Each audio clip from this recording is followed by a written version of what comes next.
Dans cette capsule, nous allons aborder une des activités réservées de l'infirmière auxiliaire, soit administrer des médicaments autres que par la voie intraveineuse, des médicaments ou autres substances lorsqu'ils font l'objet d'une ordonnance. Voici des exemples de médicaments qui peuvent être administrés par l'infirmière auxiliaire. Il faut s'assurer que l'administration se fasse toujours selon une ordonnance. Il peut donc s'agir d'une dialyse péritonéale, d'un traitement de désensibilisation pour les allergies, d'une instillation trachéobronchique, d'un vaccin, d'un produit sanguin et ses dérivés par voie intramusculaire et sous-cutanée, d'un médicament par pompe en continu par voie sous-cutanée, d'un médicament par nébulisation, par colostomie ou par voie vésicale. L'infirmière auxiliaire peut également administrer de l'oxygène selon une ordonnance. Finalement, elle peut administrer des médicaments par voie péros, intrarectale, sous-cutanée, intramusculaire, intravaginale, ainsi que des médicaments PARN selon certaines conditions. Nous allons maintenant aborder l'administration sécuritaire des médicaments.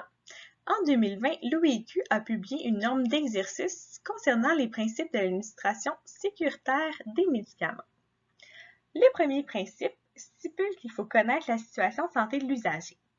Plus précisément, il faut connaître ses diagnostics, s'il a des allergies ou intolérances et les données objectives pertinentes comme la pression artérielle pour un médicament qui joue sur cette valeur. La connaissance de la situation de santé de l'usager nous permet également d'identifier les obstacles à l'administration du médicament. Par exemple, si un patient a un tube nasogastrique, il faut s'assurer que les médicaments puissent être écrasés ou administrés sous forme liquide. Il faut ensuite s'assurer que l'ordonnance est toujours valide.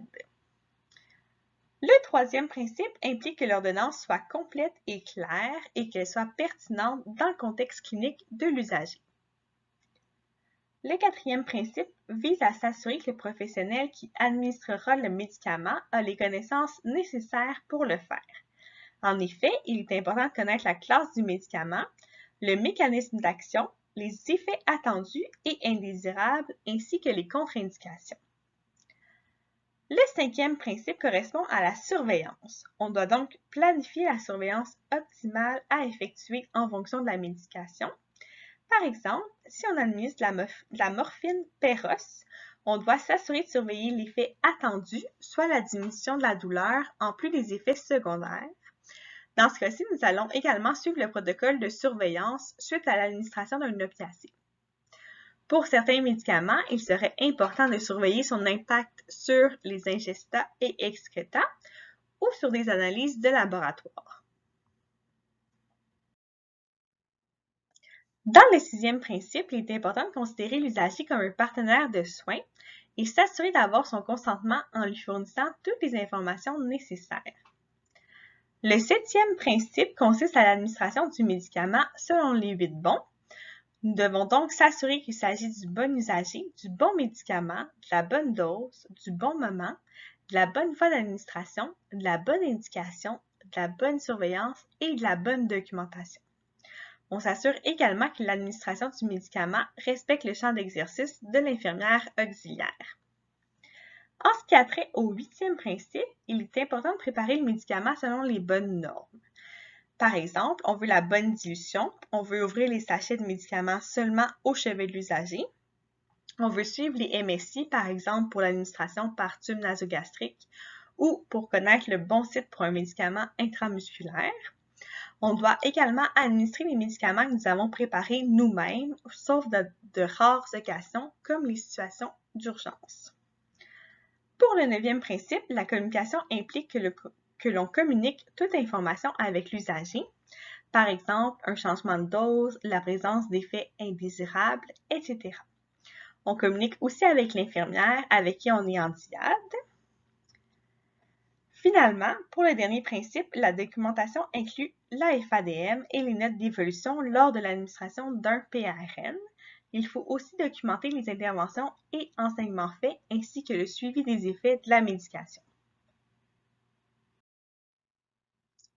De plus, il ne faut pas oublier de tenir compte du bien-être de la personne lors de l'administration d'un médicament en considérant la douleur que peut ressentir la personne et en respectant le plus possible son intimité, en découvrant seulement la zone nécessaire, en s'assurant de fermer la porte et le rideau et en évitant d'administrer la médication devant d'autres personnes. Nous allons maintenant parler de l'administration des médicaments PRN. L'infirmière auxiliaire peut le faire de façon autonome si la raison clinique d'administration du médicament est précisée. Par exemple, sur la FADM, s'il est indiqué acétaminophène 650 mg Perros Q6 PRN, 6 douleurs, l'infirmière auxiliaire pourra l'administrer de façon autonome lorsque l'usager présentera de la douleur. L'infirmière n'a pas à aller faire d'évaluation avant l'administration puisque la personne habilitée à prescrire qui a fait l'ordonnance a déjà évalué l'usager. Lorsque la raison n'est pas précisée, une évaluation par l'infirmière doit être effectuée avant chaque administration ou l'infirmière peut inscrire une directive au PTI en lien avec l'administration du PRN. Voici des petites vignettes cliniques sur l'administration des médicaments PRN. Donc, vous êtes infirmière auxiliaire sur l'unité de psychiatrie et vous travaillez auprès d'un usager de 22 ans qui présente une schizophrénie. Vous l'observez depuis le début de votre corps de travail et vous le trouvez de plus en plus agité. Il commence à avoir des comportements agressifs. Il insulte les autres usagers de l'unité en plus de rentrer dans leur chambre et d'obstruer l'accès à la télévision. Vous avez tenté de diminuer son agitation en discutant avec lui, cependant, cela semble peu efficace. Quand vous consultez le dossier, vous voyez l'ordonnance médicale suivante. Alloperidol 5 mg Perros ou intramusculaire, si agitation psychomotrice. Dans cette situation, est-ce que l'infirmière auxiliaire peut administrer le médicament PRN de façon autonome? Donc, la réponse est non, puisque ce médicament peut agir comme une mesure de contrôle chimique. Il est donc de la responsabilité de l'infirmière d'évaluer son application. De plus, il ne faut pas oublier que l'utilisation d'une mesure de contrôle doit être considérée seulement après avoir tenté les mesures de remplacement.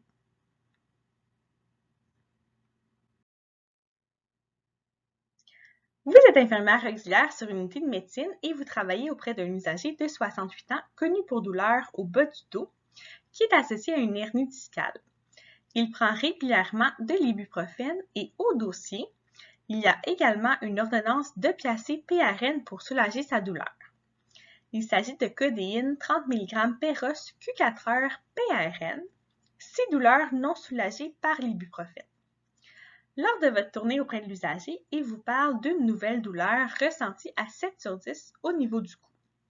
Malgré la prise de son ibuprofène ce matin, sa douleur ne diminue pas. Elle l'empêche même de pratiquer ses activités de la vie quotidienne. Dans cette situation, est-ce que l'infirmière auxiliaire peut administrer les médicaments PRN de façon autonome?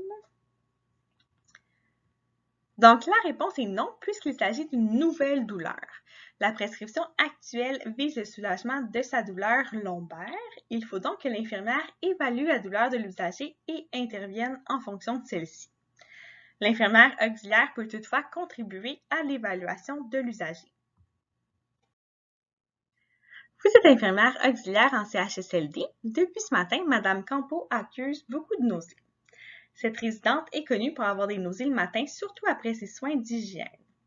Vous consultez la FADM et vous voyez diménhydrinate 50 mg intrarectal dié PRN, 6 nausées et ou vomissements. Dans cette situation, est-ce que l'infirmière auxiliaire peut administrer les médicaments PRN de façon autonome? Donc, la réponse est oui, puisque la prescription médicale précise la raison d'administration du médicament. L'évaluation a donc été faite au préalable par le médecin prescripteur.